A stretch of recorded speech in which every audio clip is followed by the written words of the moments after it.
This is the chart, the workspace I was referring to. There are three charts. Two are your typical chart interval of the product that I'm trading. One is the matrix, and then I've got a larger time frame here, minimize, that we'll get to in a minute. This chart here, 15 minutes, has got the indicator installed in it. The only thing I have doing is at the end of session, I have it calculating the high volume and the low volume nodes, displaying those areas, and then truncating them when we get to that price at a later time.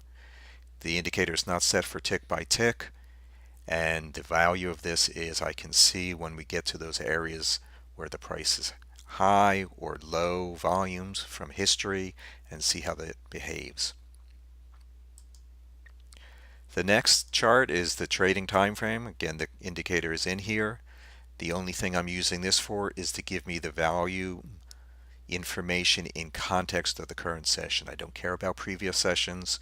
I just want to see where the volume value area low and high are, where the high volume node is, highest volume node is of the day, and where the VWAP is. Putting price into those contexts helps me know where fair prices are with regards to volume and where the volume weighted average price is. A lot of people have asked me, how come you don't have a histogram displayed in any of your information in your indicators? And it's because there's no real reason to. TradeStation does a great job with the matrix. Set a matrix up to just have the price, the volume bars, and the volume count, and you can see the current day's histogram of price.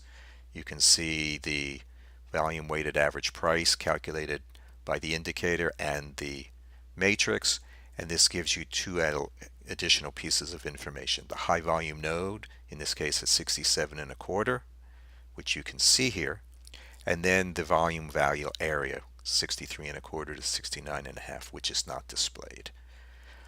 One additional chart I have to give more context is using the indicator in the arbitrary or anchored mode. I have set it to generate the volume profile of the previous week. Today is Friday. There was no trading on Monday. To set up the indicator for a week, I use the vertical line, put the time and date on here of the first bar and the last bar, set the session to A, put the start date, the end date, the start time, the end time, and again I'm using this to be able to see where in the previous week was high volume nodes, red, low volume nodes, blue, the volume weighted average price, and the volume value area. Putting all those in context allows me to take some trades based on the volume profile.